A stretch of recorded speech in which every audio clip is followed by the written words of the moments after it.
Welcome to yet another episode of the Economic Times Cutting Chai Stories, a series of conversations with CXOs and business leaders over chai or coffee, if that's your preference, brought to you by ET Edge. The urgency and pressure on business leaders as they navigate the COVID-19 pandemic has been immense. These business leaders have been constantly monitoring myriad ways to ensure that their respective companies stay on course in the new normal.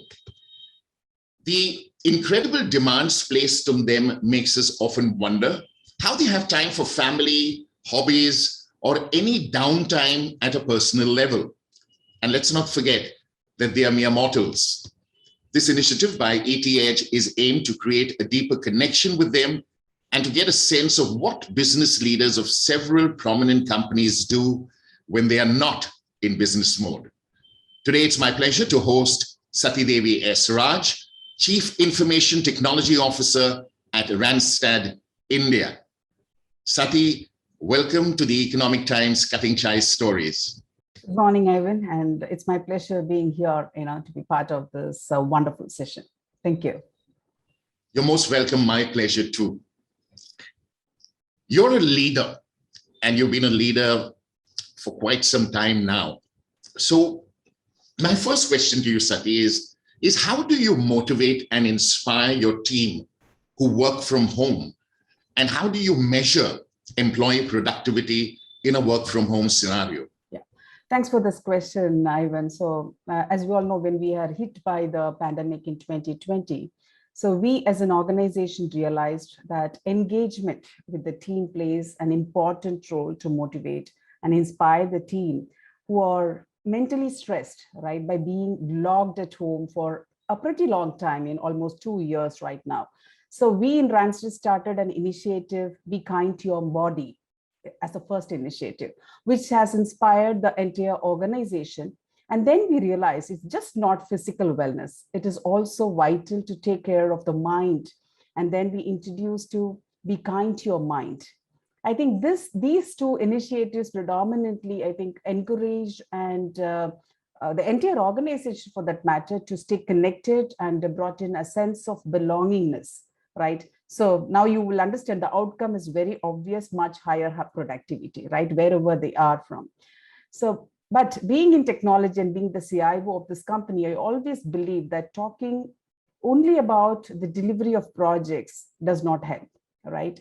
So we in Randstad, our theme is, our concept, what we follow throughout the global level is take and touch concept, which is nothing but whenever we are talking to our teams, to the entire organization, we always start our meetings by talking about the people, inquire about the well-being of employees and their families. I think this will definitely create a belongingness, as I told earlier. The belongingness is very important, which brings you the gratitude and loyalty also to the organization, right, as employees. So for me, it is always people first and then the business. And a small correction here, I just wanted to, bring to your notice. It's no more work from home. I always believe it is work-life integration. And that is the way forward, right? So this is, I think, in any organization, once we start following this kind of engagement and creating belongingness to the employees, I think we no need to actually, force or micromanage anyone to bring more productivity. This will automatically bring the, productivity to the organization, what you're looking for. I strongly believe in that. Very well said. Very well said. Thanks for sharing that insight. Sati, let's rewind a little. If you were to go back to the early years of your childhood, school, or later college, were there any positive influences or incidents, and I'm sure there are quite a few, that shaped your foundation in those formative years? And can you share that with us, please?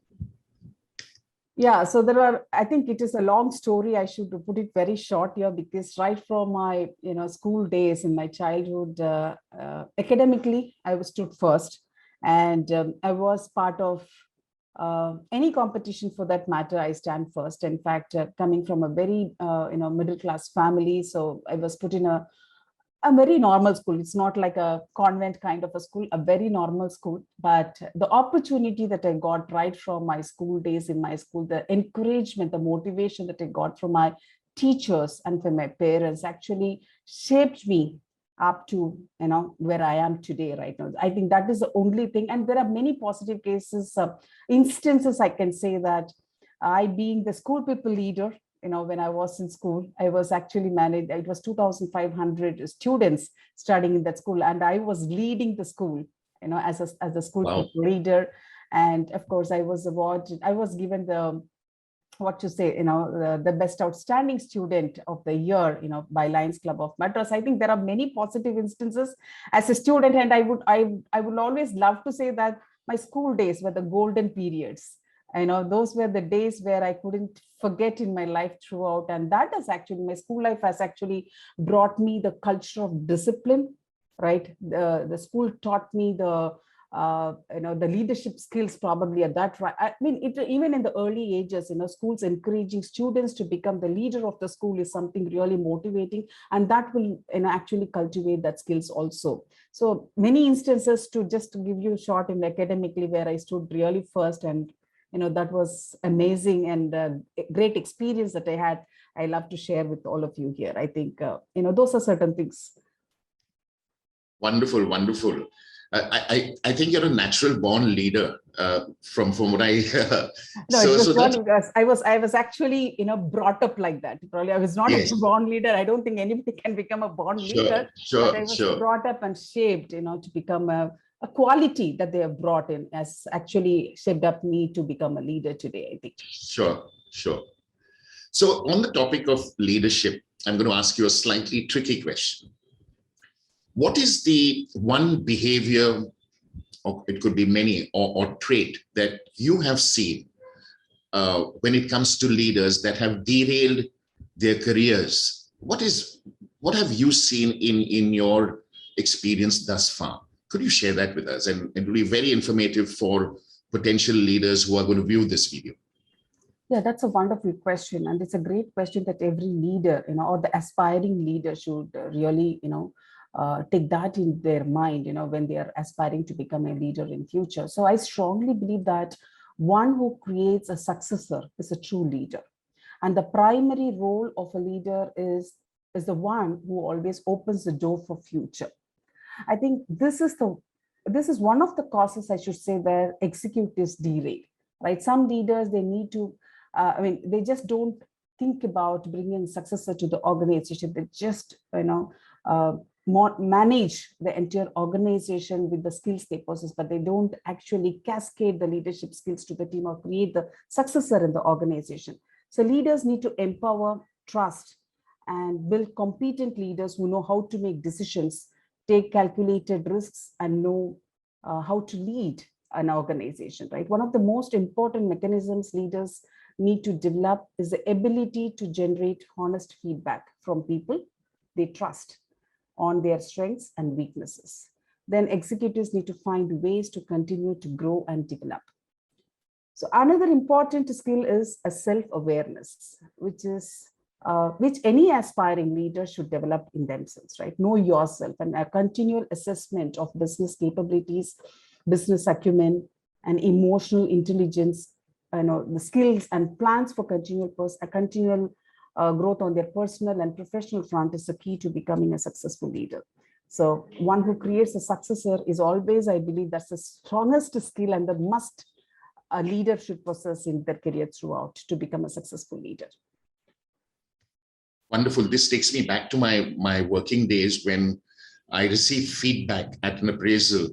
And he said, Ivan, my boss said, if you wish to be a leader, something similar to what you said, but in different words, is empower your people and delegate. That's the only way you will be able to rise further in the organization. If you keep holding on to it, you're going to be stuck. Right. I'm going to ask you something which will probably evoke some nostalgia. Sati, do you remember receiving your first salary? And these are things that we don't forget normally. And if you do, how did you spend that money that you received from your first salary? Yeah. So I still remember it was 1998 and I was in Mumbai, which was an alien place for me. Okay, considering there was no Google Translates, ATM, and no digital, facilities at that time. I was working with income tax department, living all alone with my 2 months old baby.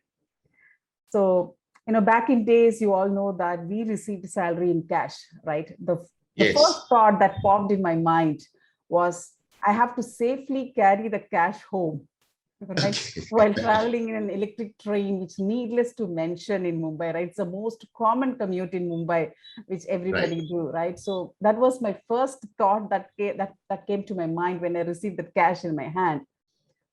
So moving on to the question, how did I spend my first salary? Like any other working mother, I too spent for my baby and other domestic needs. Nothing else I could think at that point of time, being in an alien place.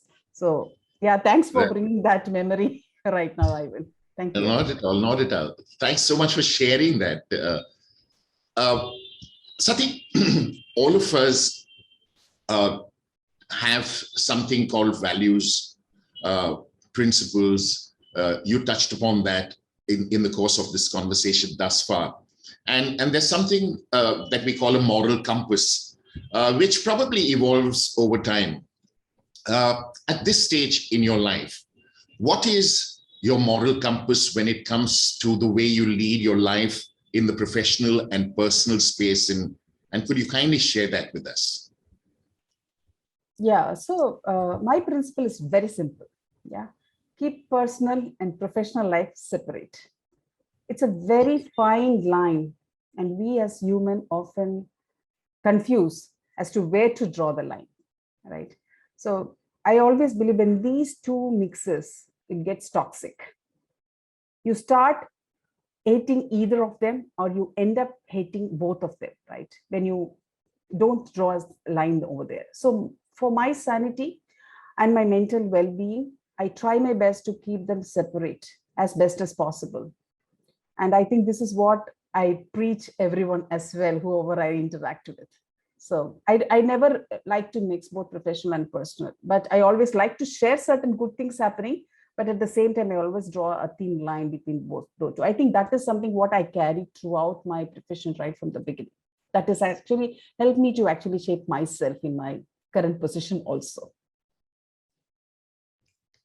Wonderful. A very simple advice, but I think it's very profound. When you actually get down to doing it, you realize that it's not that easy. So great words of advice. You probably touched on certain aspects of the next question. What is your mantra for success? Yeah, great. I'm a strong believer in, I think in some of the other interviews also I've shared the same thing. Take life as it comes. I have no expectations as an individual, and be yourself. I also believe God is great and all that happens is for good. So these are the key mantras I always follow, in my life throughout. I follow an important guiding quote by Swami Vivekananda: arise, awake, and stop not till your goal is reached. This is Right. something touches me always, and right from my school days, I should say, it will be written on my notebook on the very first page of every notebook that I use. So this is one guiding principle. I always follow that. So these are the success mantras what I take forward with me, till today I have followed, and I continue to follow the same thing in my future as well. Wonderful. Wonderful. Sati, I want to ask you this. While we are still reeling from the COVID-19 pandemic, second wave tapering off, but a third wave probably lurking around the corner, fingers crossed, hopefully it's not as devastating. There's a lot of stuff that we keep reading, and it seems to be gloomy. It seems to be, is there light at the end of the tunnel? That kind of scenario. But could you touch on certain, in terms of your perspective, certain positive outcomes as a result of COVID-19? Yeah, absolutely. So again, in the past 2 years, it has been definitely taught everyone the importance of every individual playing a part in their life, regardless of how big or small. And of course, the importance of health, including both physical and mental, and also of loss, right? And and to cherish every moment as much as possible and live to the fullest, because the one lesson I personally learned from this pandemic is that uncertainty is inevitable, right? So one positive takeaway for me: keep people around you as comfortable as possible.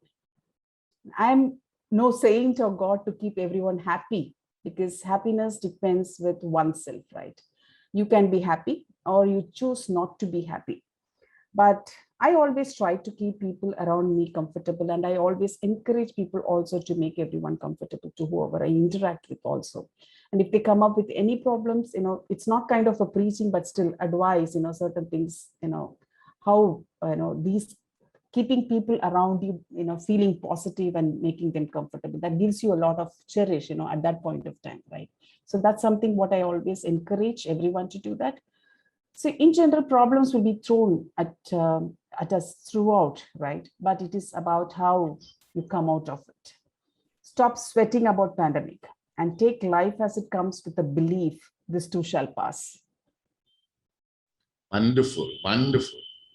Great positivity. I love the way this conversation is going. What I'm going to do is we'll move on to a segment, Sathi, with your permission, which is called the one word, one line answer. Okay. I'm going to throw a set of questions at you. These are fun questions. And I'll request you to kindly answer in a word or a line. And in case it's 3 words, I'll specify. So have fun. There are no wrong answers, as I always say. There are only right answers because these are your answers. Okay. So are you ready for this? Yep. Okay, great. Sathi, what is your favorite holiday destination in India and internationally? Okay. In India, it's always my home. I'm not a travel loving person. I don't travel. So whenever I get any holiday, I love to be at home. And of course, sorry, it's a one word, at home. And of course, going to Kerala. And international is my aspiration probably in future would be to Netherlands. And sorry, New Zealand. New Zealand. Okay. I know why Netherlands came. That's my group company. Randstad is headquarters. Yeah. Okay. Would you describe yourself as an extrovert or introvert? It's ambivert, I should say. Okay. 3 things you never leave your house without. My handbag, with wallet. Of course, now without a mask, I don't leave. Yes. So these are. Yeah. Which 3 words best describe you? Learning, discipline, determination. Wonderful. What chore or task do you hate doing? Repeated tasks. Okay. Monotonous stuff. Yeah. Okay. What is the cutest thing you did as a child that your parents still talk about? And this is obviously more than a word. Go for it. Got an award being a good orator during 100th centenary year of Jawaharlal Nehru from my school. So I was an orator in the group of schools. I got the gold medal. So that was I think my parents always remember even till now. Right. You definitely made them proud. Choose one of the 2, hard work or smart work. Smart work. Masala dosa or uttapam? Masala dosa. Okay. I know you touched upon this, but I'm still going to ask you, work from office or work from home? Work-life integration, as I said. Work from anywhere. Anywhere. Dancing, do you like dancing or making others dance? Making others dance. Nice, very good. Chocolate or pickle? Pickle. I think I know the answer to the next one, but I'm still going to ask you, basketball or badminton? Basketball. You used to play basketball, right? Yeah, I was a basketball player. Yep. Yes, yes. What is your all-time favorite ice cream flavor? Vanilla. Okay. Necklaces or bracelets? No jewels. Sorry? I don't wear No jewels. jewels. Oh, no jewelry. Okay. Okay. Okay. Would you call a spade or sugarcoat it a little? Spade a spade. Okay. If you were to be stuck in a room for 24 hours, whom would you choose to be stuck with? I'll give you three options. Choose one, please, Sati. Amitabh Bachchan, Kamala Harris, or Roger Federer? Kamala Harris. Okay. If you could start a charity, what would it be for? For orphan children and old age home. Wonderful. If you had to delete all apps but three from your smartphone, which three would you keep? My net banking account, app, Okay. Hotstar, and Amazon Prime. Wonderful. What, according to you, has been the most important invention ever? Oh, digital tools. What I'm doing in my currently, Okay. new initiatives, Great. new innovative ideas. I think. Sure. Do you believe in fate, or do you think we are in complete control of our circumstances? I believe in fate. Okay. If you had your own talk show, who would you invite as your first guest? Paul Dupuy, my ex-CEO of Randstad India. Got it. That's Paul Dupuy, is it? Yep. Okay. What, according to you, is the best way to run a corporate meeting? Business with fun. Nice. Wonderful. And the last question in this particular segment, kindly complete this sentence or fill in the blanks. Life is incomplete without dash. Happiness. Wonderful. You did very well, Sati. Congratulations. Thank you. And you did ask great questions. Thanks for not putting me on spot. No, not at all. In fact, it's easy to ask these questions, but the responses were really amazing. I really love the responses. Thank you. Okay, I'm going to ask you one final question before we wind up this cutting chai conversation. Sati, who is your friendly ear? Someone who listens to you without judging you. Wow, that's a great question, I should say. Yeah, so without a beat, it's my daughter forever. So Okay. we have had our own differences growing up, like every mother-daughter. The kind of bond we share needs no censoring, be it words, feelings, emotions, and it's based off of love.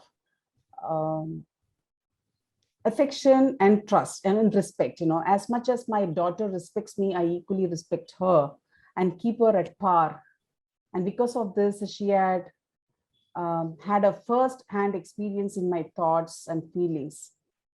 And I think this has made her a non-judgmental person in general, which has ultimately helped her to grow in her profession as a budding lawyer.